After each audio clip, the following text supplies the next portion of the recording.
Si vous venez à la bibliothèque pour le regarder, ça vous sera possible à ce moment-là de le regarder sur place. Ça se regarde très, très vite. Il n'y a presque pas de texte. C'est vraiment un livre de photos. Vous savez que je suis une fan de bande dessinée. Dans les derniers mois, je vous en ai présenté beaucoup de séries. J'ai découvert ce mois-ci 2 albums Millennium. Alors, si vous avez aimé les espèces de grosses briques de 1000 pages de M. Larsen, à ce moment-là, vous allez aimer. Si vous êtes un petit peu amateur de bande dessinée, vous allez vraiment beaucoup apprécier. On a réussi, comme celui-là, il est en 2 tomes et c'est vraiment le livre 1 de l'histoire de M. Larsen. On a été chercher vraiment tout ce qui était important de parler. Alors, je ne sais pas, je vous remets un petit peu dans l'histoire du premier tome, lorsque la jeune Lisbeth Salander change de tuteur et qu'est-ce qu'elle fait à son deuxième tuteur qui essaie de l'abuser sexuellement et qui l'abuse sexuellement, comment elle se sentir et tout ça. Tout ça, ils sont vraiment allés chercher l'essentiel, ils ont bien misé sur l'essentiel. Les dessins sont très beaux, les textes sont courts. Alors, c'est une invitation. Ça, ce sont des bandes dessinées qu'on le retrouve dans le secteur des adultes. Et même si vous n'êtes pas d'amateur de bandes dessinées, si vous avez aimé les Millennium, je vous invite vraiment à prendre connaissance de ces 2 magnifiques albums. Et les 3 livres vont être sous la forme de 2 albums à chaque fois. Et pour l'instant, il y a ces 2-là qui sont publiés et on se tiendra au courant là, pour les prochains. Là, ça sera à surveiller. Là, je vous parle un petit peu de la revue Zest. J'en ai 4 exemplaires ici. Je vais vraiment l'aborder rapidement. C'est simplement pour vous dire qu'habituellement, ces revues-là, ce sont des mensuels qui rentrent à chaque mois. On les avait catalogués dans notre secteur des périodiques à consulter sur place. On a eu beaucoup de demandes. Au niveau des livres de recettes, c'est très demandé. Les gens voudraient pouvoir les prendre en note, faire des copies, les amener chez eux, les feuilleter. Alors, on a décidé vraiment de les cataloguer. Ils se retrouvent dans le même secteur que tout livre de recettes. Et il y a plusieurs exemplaires. Là, tout ce on est abonné depuis quelques mois à peine. Alors, les 4 exemplaires sont déjà catalogués et tout ce qui va rentrer dans les prochains mois vont être aussi disponibles pour le prêt. De très, très belles revues de cuisine. On va chercher les plus grands cuisiniers avec les conseils, les cuisiniers québécois avec leurs conseils et tout ça et des recettes, la plupart du temps très, très simples avec des produits qu'on connaît et des produits qui sont disponibles ici.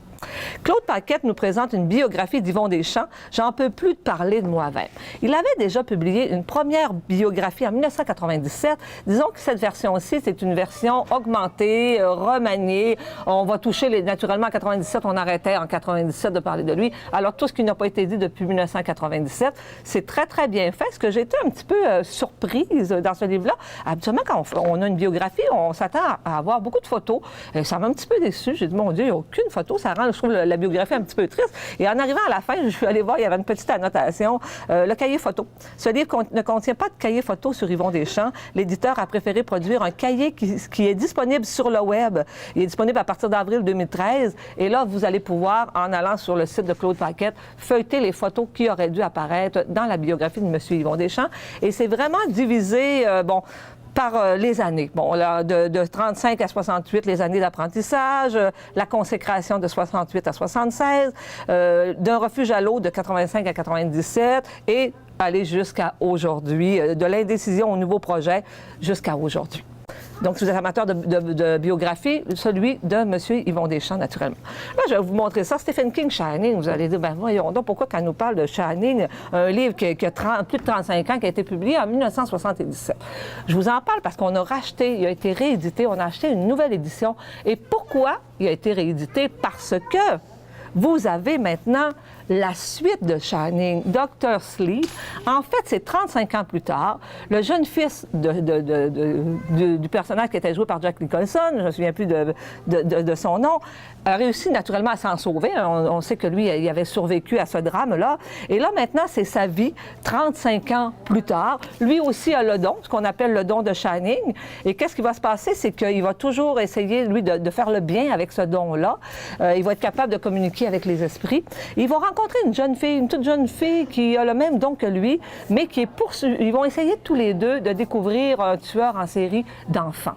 Alors, il y a quelqu'un que je connais qui l'a lu.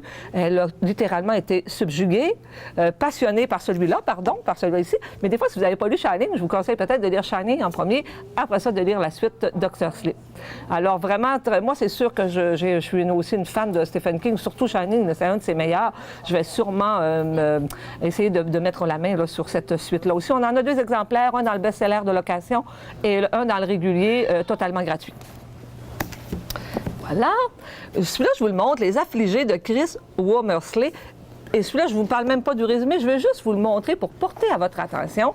Quand vous allez dans nos rayons et que vous voyez un livre comme ça, qui a un petit point orange, on en a une collection de peut-être une soixantaine de ces livres-là. Ce sont des livres qu'on appelle large caractère. Alors, si jamais si vous avez des même sans avoir de problème de yeux ou de vision, c'est toujours agréable de lire un livre qui est écrit de cette façon-là. Ça se lit super bien, c'est d'avance, comme on dit. Alors, si jamais ça vous tente, vous n'êtes pas un gros lecteur, vous n'aimez pas trop ça lire, vous trouvez que c'est dur pour les yeux, essayez de trouver ces livres-là. À chaque fois, on en acquiert de nouveaux. On essaie d'avoir aussi des nouveautés. Tout simplement, ils sont catalogués partout dans le rayonnage des auteurs, mais simplement vérifiez la petite gommette orange qui va vous indiquer que ce livre-là est un livre large vision. Alors, c'est le terme qui est employé. Éric Trudel, Les Beatles, un roman. En fait, c'est deux romans. Un qui relate les années de 1957 à 1960, le deuxième de 60 à 62. On dit que c'est une biographie romancée qui devrait contenir 6 tomes. Là, on vous présente les 2 premiers, donc naturellement, on va aller plus loin là, dans la carrière des Beatles. C'est naturellement un grand fan des Beatles qui a épluché tout ce qui s'est fait, qui a vu tous les films, qui a lu tous les articles et qui a essayé de reprendre toute cette histoire-là en nous présentant sous forme romancée. Les critiques sont excellentes là-dessus. Donc, si vous êtes vous-même des fans des Beatles, ça peut être une façon de vous retremper un petit peu là, dans l'ambiance, puis je sais pas, de réentendre parler encore de ce groupe là, qui fait partie des groupes les plus grands classiques de notre musique. Ça, je vous le montre parce que c'est super mignon, drôle de bonnet. C'est un livre de tricot. 15 modèles tout chauds et rigolos à tricoter en taille adulte et enfant. Et c'est très à la mode ce temps-ci. J'en ai déjà vu une personne cet après-midi à la bibliothèque qui en avait. C'est comment faire de jolis chapeaux sous forme d'animaux. Alors, il y a de tout, le renard, le cochon, le panda, l'ours. Et on vous dit vraiment étape par étape comment fonctionner, quels outils utiliser, quelle laine. Super mignon si vous êtes des bonnes tricoteuses. Ça prend quand même un niveau là, intermédiaire à très avancé. Là. Disons qu'on ne commence pas aujourd'hui le tricot en faisant des bonnets comme ça. Là. Donc ça, vous allez retrouver ça avec tous les livres qui parlent en général du tricot.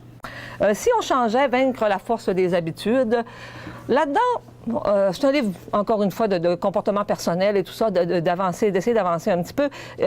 On dit que la personne ne nous livre pas de solution miracle parce que, naturellement, tout le monde, on sait pertinemment qu'on ne peut pas changer comme ça facilement du jour au lendemain. C'est un travail de longue haleine. Il y a des exercices à faire. Il faut se positionner. Donc, elle va donner des trucs là, pour nous encourager à persévérer dans ces étapes de changement-là. On dit que Dominique Chapotte est psychothérapeute formée à l'école de Palo Alto. Elle est formatrice d'adultes à l'université.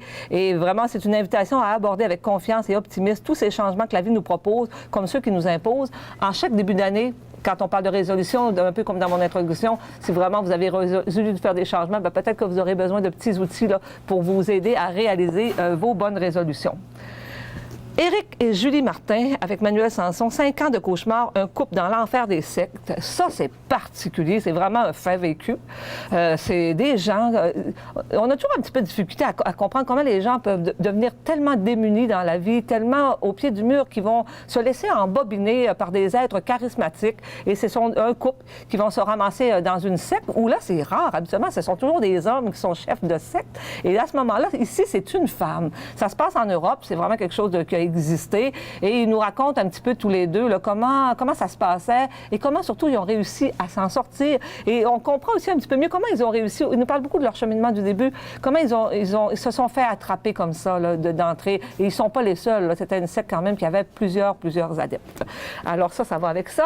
Ça, c'est une petite collection jeunesse que j'ai trouvée super mignonne qui s'appelle Délire, lire. Je vous dirais que ça s'adresse aux 9 à 12 ans. C'est vraiment un magazine, un mensuel qui sort à chaque mois. Qu'est-ce qu'on trouve là-dedans? On va retrouver il y a un courrier des lecteurs où les jeunes peuvent fonctionner à partir d'Internet, envoyer leurs commentaires, avoir des réponses. Il y a une histoire captivante à chaque début avec un début et une fin. Elle n'est pas à suivre. Il y a des bandes dessinées, il y a des informations sur les auteurs, les illustrateurs. Il y a des jeux, des énigmes. Naturellement, on vous demande de ne pas écrire lire dedans, là, parce que c'est quand même des livres qui vont rester ici, des portraits.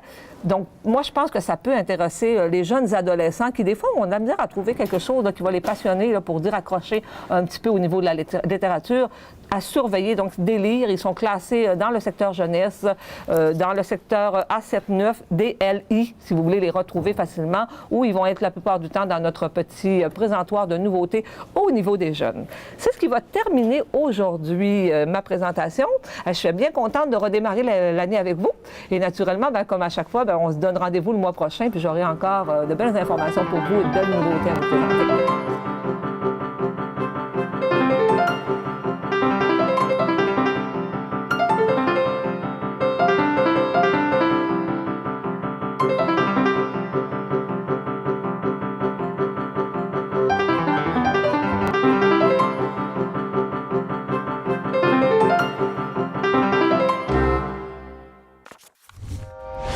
Télé Cogeco, un service exclusif aux clients de Cogeco.